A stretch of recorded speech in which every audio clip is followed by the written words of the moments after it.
In the far, far away galaxy, a bunch of floating aliens live in a world dramatically different from ours. One day, one of the aliens spots a blue dot. This blue dot, they soon discover, is a tiny planet called Earth. The alien, named Zog, is curious and decides to visit the planet. When Zog lands on Earth, he meets a little girl named Lilly who is playing in her backyard. Lilly is amazed by Zog and his strange abilities to float and change color. Zog and Lilly quickly become friends and spend the day exploring and learning about each other's worlds.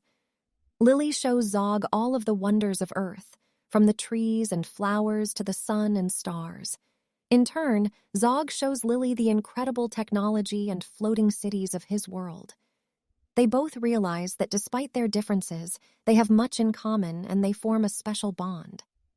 As the day comes to an end, Zog must say goodbye to his new friend. He promises to come back and visit whenever he can. Lilly waves goodbye as Zog floats up into the sky and disappears into the stars. From that day on, Lilly and Zog correspond through letters and continue to learn from each other, knowing that they will always be friends, no matter how far apart they may be.